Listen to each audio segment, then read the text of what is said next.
Pada akhirnya trio RRT resmi jadi tahanan. Emang dasarnya trio RRT ini suka banget ya sama drama-drama mereka yang enggak jelas itu. Padahal udah resmi jadi tahanan kota.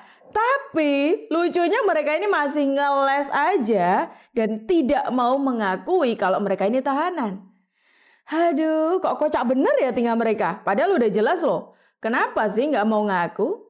Kenapa? Takut ya? Panik ya? Saking paniknya sampai-sampai logika ini itu hilang total gitu. Waduh.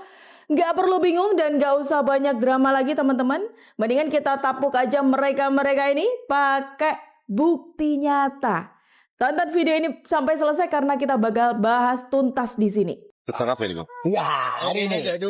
Hari ini kami diwajibkan, ya, wajib lapor tiap hari Kamis.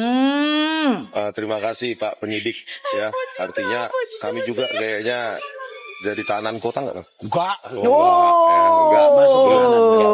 Jadi kami Wah. sedang mengajukan ahli-ahli. Ya, yang pakar di bidang undang-undang ITE dan praktisi ITE untuk membuktikan bahwa apa yang kami lakukan murni dalam koridor apa yang disebut dengan ilmu digital image processing. Ya, digital image processing, di mana kami dituduh untuk mengedit dan merekayasa ya bagian dari citra dari ijazah Joko Widodo. Ya, padahal hal itu sangat umum dilakukan dalam ilmu digital image processing. Jadi kepolisian seharusnya tidak sembrono ya, hanya Tidak karena sembrono. 3 ahli kepolisian yang sering dipakai ya di meja penyidikan, langsung basis itu dipakai untuk menuduh kami mengedit. Aduh, saya tuh heran sama gerombolan mereka gitu loh. Padahal buktinya udah nyata nih ya teman-teman. Masih aja mereka ini ngeles dengan menyebut, oh mereka ini memang sudah melakukan penelitian. Kayak gitulah. Mereka tetap ngelesnya tuh seperti itu. Terus lucunya di sini ketika Bung Rismon ini sudah mulai sadar, wah ini kita tahanan kota nih gitu. Dengan lantangnya Roy Suryo mengatakan, oh bukan. Kita bukan tahanan kota, katanya seperti itu. Aduh. Padahal sudah jelas loh sebelumnya Rismon itu mengatakan disuruh wajib lapor seperti itu kan. Dan sesuai dengan ketentuannya, orang yang masuk dalam kategori tahanan kota itu kan juga diharuskan diwajibkan untuk melapor. Gitu kan? Masih mau bukti? Ya udah kita buktiin teman-teman. Penahanan kota dilaksanakan di kota tempat tinggal atau kediaman tersangka atau terdakwa dengan kewajiban bagi tersangka atau terdakwa melapor diri pada waktu yang ditentukan. Nah, di sini dikatakan teman-teman semuanya, tersangka atau terdakwa hanya boleh keluar rumah atau kota dengan izin dari penyidik, penuntut umum, atau hakim yang memberikan perintah penahanan. Jadi teman-teman semuanya, kalau dia itu ternyata masuk pada kategori penahanan rumah atau tahanan rumah, maka dilaksanakannya di rumah tempat tinggal atau rumah kediaman tersangka atau terdakwa tersebut. Tapi jika kemudian dia merupakan tahanan kota, maka parameternya adalah Kota. itu dia harus bertempat tinggal ya, atau tetap berada di kota, di tempat tinggal atau kediaman si tersangka atau terdakwa. Boleh dia keluar rumah atau keluar kota? Ya, boleh dengan catatan dia mendapatkan izin dari penyidik, penuntut umum, atau hakim yang memberikan perintah penahanan.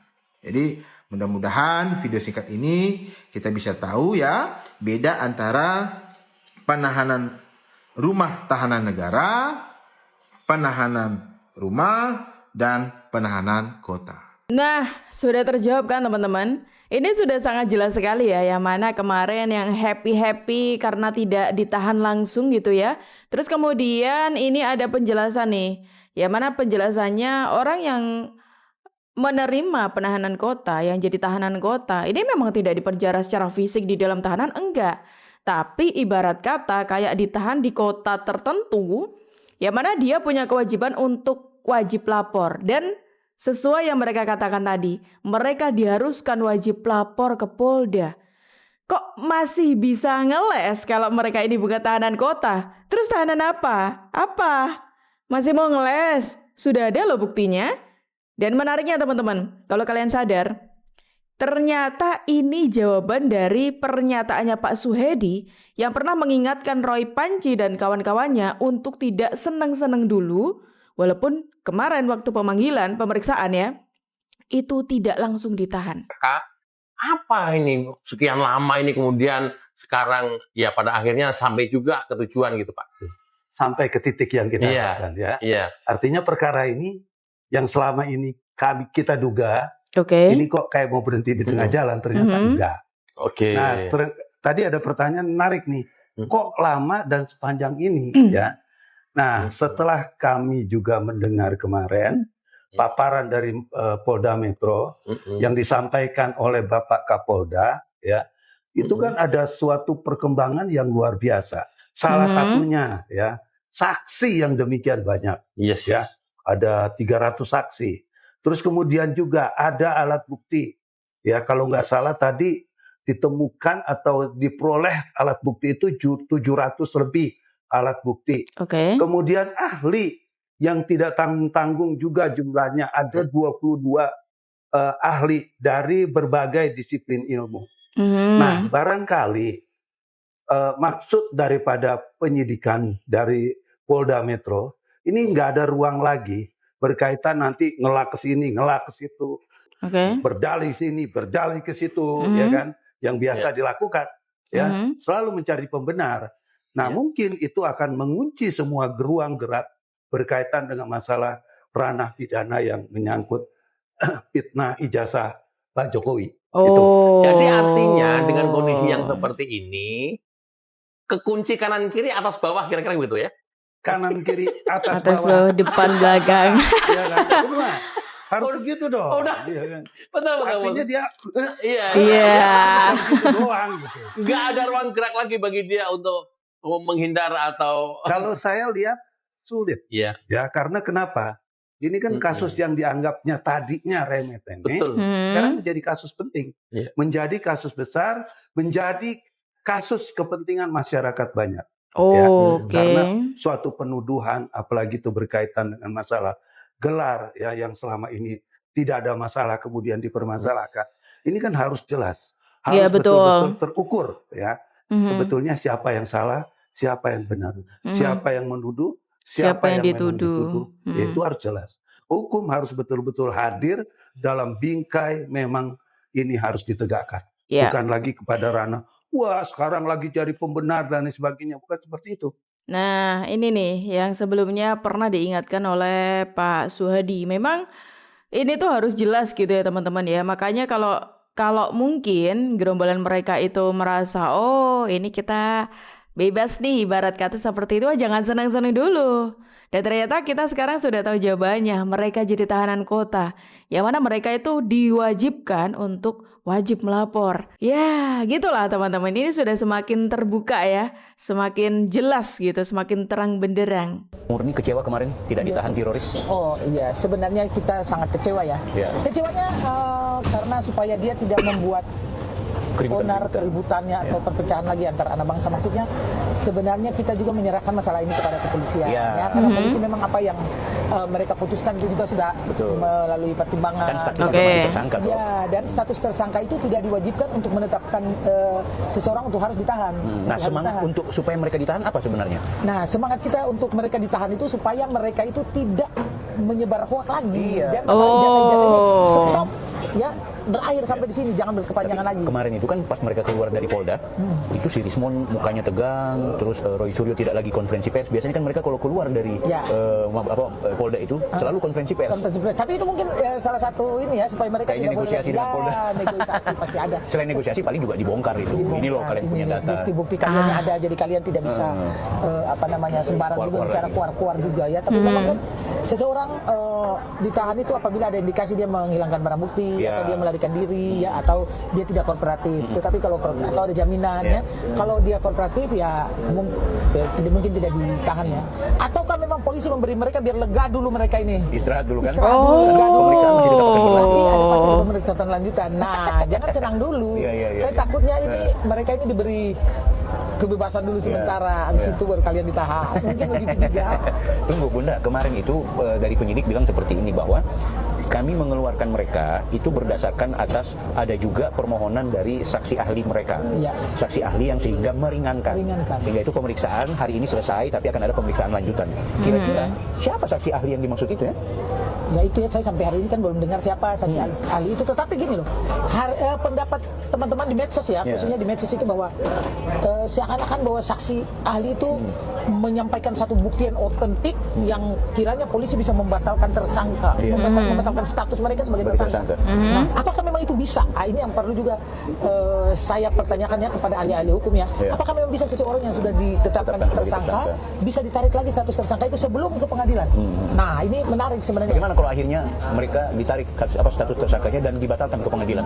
Apa pendapat tidak mungkin seorang kali ya. ketua P4 ini? Tidak mungkin kali, karena kalau polisi sudah membeberkan bahwa ada 700 barang bukti, 700. itu bukan sedikit barang bukti itu. Nah, juga ada 125 saksi, dan yang saya heran sampai saat ini, Egy Sujana itu belum diperiksa loh. Nah, Egy Sujana Udah balik dari Iya, yang memang yang kemarin diperiksa itu kan yang dari klaster 2 ya teman-teman ya. Gengnya trio RRT saja. Sedangkan yang 5 lainnya itu masih posisinya masih belum diperiksa ya. Belum diperiksa setelah menjadi tersangka gitu loh ya maksudnya teman-teman.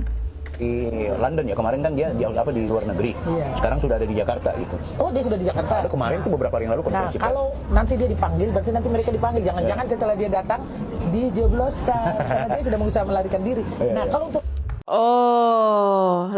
Lagi dan lagi ini ada peringatan dari Ibu Diana teman-teman, mengingatkan lagi kepada trio RT dan juga ya yang jadi tersangka itulah untuk jangan senang-senang dulu, lagi-lagi jangan senang-senang dulu. Karena apa? Ini prosesnya itu masih tetap berjalan.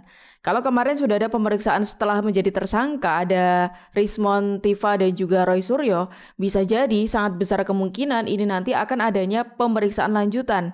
Dan bisa jadi juga karena kemarin kan tidak ada penahanan langsung ketika ada pemeriksaannya ketiga orang tersebut. Itu kemudian orang-orang itu pada menduga-duga, kenapa ya kok tidak langsung ditahan? Padahal kalau dari segi hukuman harusnya mereka ini ditahan. Ternyata ada yang membaca kalau bisa jadi loh. Waktu kemarin mereka dipanggil, mereka ini bernegosiasi dengan Polda sehingga mereka ini tidak ditahan. Mungkin ada perjanjian atau kesepakatan membuat mereka itu tidak ditahan dengan mereka menjanjikan untuk tidak buat gaduh. Contohnya seperti itu. Bisa jadi loh ya. Tapi kalau semacam itu tandanya kalau misalkan suatu saat mereka ini membuat gaduh, wah langsung dijeblosin. Iya nggak sih teman-teman? Gimana kalau menurut kalian? Silakan tulis di kolom komentar. Pak Jokowi ini kan punya kecenderungan berhalusinasi tentang masa depan Indonesia yang akan lebih baik di bawah kepemimpinan dia kan. Tapi dia nggak sadar bahwa kapasitas intelektual dia itu tidak mencukupi untuk memahami itu gitu. Dan karena itu mestinya dia mau terbuka menerima masukan-masukan dari orang-orang yang paham dengan masalah itu gitu. Kebutuhan kita itu mungkin bukan itu. Bukan. Dan makanya kita butuh kalkulasi dan perhitungan yang matang secara teknokratis. Dan ini yang hilang ketika sosok Jokowi masuk dan menganggap dia punya ide yang sangat brilian. Ya, dia menganggap bahwa dia bisa mengubah Indonesia dengan membawa teknologi dari Cina. Ya kan, lalu kemudian ketika dia diberitahu bahwa proyek itu tidak layak, biayanya terlalu tinggi, kemudian ada alternatif lain, dia tidak peduli, dia menggunakan kekuasaannya, akhirnya menghasilkan keputusan yang sekarang membebani negara dan punya dampak terhadap banyak warga Indonesia gitu. Saya tahu nih, orang ini masih dalam kubu yang sama teman-teman, kubu penyerangnya Pak Joko Widodo, yang mana kali ini dia menyebut katanya Pak Jokowi ini kecenderungannya itu halusinasi. Baik itu ketika dia memimpin Indonesia, waktu Pak Jokowi memimpin Indonesia, sampai katanya proyek-proyeknya yang justru membebani negara ini, membebani rakyat lah, apalah itulah gitu ya. Coba kita lihat dulu deh. Seberapa berjasanya Pak Jokowi untuk Indonesia? Kayaknya beliau ini belum kenal-kenal amat sama Pak Jokowi. Ini bukti Jokowi pemimpin yang mencintai rakyat. Di negeri yang gaduh oleh kritik, di tengah suara sumbang yang tak pernah berhenti, ada satu pemimpin yang memilih diam, Joko Widodo. Presiden yang tidak membalas dengan kata-kata, tetapi dengan kerja. Saat dihujat, ia membangun. Saat dicemooh, ia melangkah. Saat diragukan, ia membuktikan. Ia menyambungkan daerah dengan tol dan jalan baru. Ia membuka pelabuhan, bandara, bendungan urat nadi yang menghidupkan rakyat kecil. Jokowi memperkuat desa, mengangkat jutaan keluarga lewat bantuan sosial, dan berdiri tegak saat pandemi melanda, melindungi nyawa dan memulihkan ekonomi bangsa. Semua dilakukan tanpa balas dendam, tanpa kegaduhan, tanpa drama. Hanya keteguhan seorang pemimpin yang percaya bahwa hasil lebih lantang daripada hujatan. Joko Widodo, pemimpin yang diserang, tapi menjawab dengan karya. Pemimpin yang ditertawakan, tapi meninggalkan jejak yang tak bisa dihapus oleh waktu. Tuh, gimana? Gimana Prof? Masih bisa menyebut Pak Jokowi katanya halusinasi. Kayaknya yang lebih tepat disebut halusinasi itu bukan Pak Jokowi deh, tapi orang ini nih. Ijazah atau ini salinan nih. dokumen itu tidak pernah dilakukan autentifikasi. Itu Pak. Iya, jadi akhirnya tidak pernah diteliti kan Andri biasanya sebelum dia membuat suatu arsip, dia melakukan proses autentifikasi. Dengan salinan ijazah tidak pernah diberikan ke Andri, berarti ijazah tidak pernah diautentifikasi. Artinya tidak pernah dibandingkan dengan ijazah aslinya. Sekarang ijazah aslinya mana?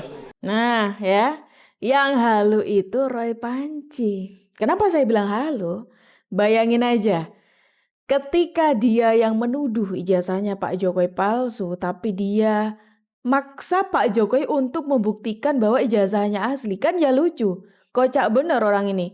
Dia yang nuduh, kenapa maksa orang lain untuk membuktikan? Pertama itu. Kedua, dia tidak pernah melihat ijazah aslinya Pak Joko Widodo, tapi bisa-bisanya dia langsung mengklaim ijazahnya Pak Jokowi palsu. Dari mana? Lucu kan? Itu. Yang ketiga, dia masih ngeyel juga dengan menyebut ijazahnya Pak Jokowi 99,9%. Katanya palsu, katanya Roy Panci. Lucu kan? Gak masuk akal memang mereka itu. Kira-kira nih, dari hal itu, yang halu, yang lebih tepat disebut halu itu siapa? Nah, ini apa lagi nih? Ini salah satu tersangka masih sama dengan gengnya Roy Panci, cuman beda klaster sama Roy Panci, teman-teman. Ini ada Rizal Fadila yang kemarin kalau kalian ingat, dia ini pernah dipanggil tapi ngeles katanya ketabrak motor. Ya kita nggak tahu lah ya dia ngomong bener apa enggak, cuman ya kalau semisalkan bener ya kasihan banget gitu ya. Namanya musibah ya kan, tapi kalau nggak bener ya Allah yang tahu teman-teman ya. Ini Bung Rizal Fadila ngomong katanya, hukum kini mengadili ilmu pengetahuan. Pertanyaan saya, ilmu pengetahuan yang mana? Kalau kalian mengklaim analisanya Roy Panci and the gang itu adalah ilmu pengetahuan, wah, udah nggak beres nih orang. Sejak kapan ilmu pengetahuan didasari dari data-data yang tidak valid?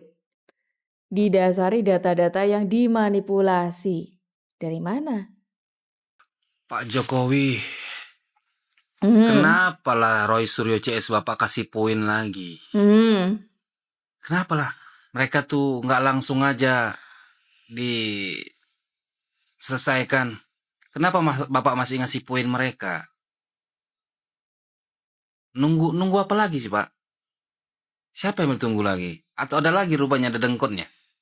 Kok Bapak kasih poin lah mereka ini? Netizen aja udah benar-benar capek banget loh ya sama gerombolan mereka, sampai-sampai ini netizen mempertanyakan kenapa sih kemarin gak langsung dibui aja, gak langsung ditahan aja. Karena ketika mereka ini dibebaskan gitu, meskipun statusnya tahanan kota gitu ya mereka kan tetap aja kayak gini kelakuannya, tetap bikin gaduh gitu loh. Tapi ya mereka itu jadi peringatan untuk mereka ya. Ingat, kalian tahanan kota, Roy Panci and the gang, kalian tahanan kota. Kalau kalian macam-macam, bisa dibui beneran loh kalian. Nah, banyak netizen tanah air yang sudah gedeg banget, capek banget dan ogah gitu loh, ogah kalau apa istilahnya kayak dipanggil-panggil sama Roy Panci. Karena Roy Panci and the Gang selalu mengatasnamakan nama rakyat, padahal banyak rakyat yang tidak merasa terwakili. Saya hanya mau mengingatkan kepada kepada pemohon dan kuasanya bahwa berdasarkan pasal 24C ayat 1 Undang-Undang Dasar 45, nanti tolong dibaca lagi oleh oleh pemohon, terutama kuasa hukumnya. Ya. Pasal 24C itu mengatakan kewenangan Mahkamah Konstitusi itu hanya menilai undang-undang terhadap undang-undang dasar. Ya. Nah, kalau ada yang lain Perpu. Nah, di luar itu enggak. Jadi kalau Pak Bonatua dan kuasanya meminta kami untuk mengoreksi peraturan KPU, enggak di sini tempatnya, Pak. Bapak datang ke Mahkamah Agung. Kalau Mahkamah Konstitusi itu clear ditentukan oleh konstitusi, undang-undang terhadap undang-undang dasar. Nah, oleh karena itu, coba dipikirkan serius, apakah akan terus dengan permohonan ini, atau akan pindah ke tempat lain. Niatnya mau ikut-ikutan nyerang Pak Jokowi dengan cara ini gitu ya, sampai melaporkan ke lembaga ini. Malah malu sendiri. Ini mah namanya, ini kan langsung diskakmat sama hakimnya ya. Ini namanya itu tutorial mempermalukan diri sendiri, teman-teman. Iya nggak? Gimana kalau menurut kalian? Silakan tulis pendapat-pendapat kalian di kolom komentar, dan video tadi sekaligus menutup informasi kita pada hari ini.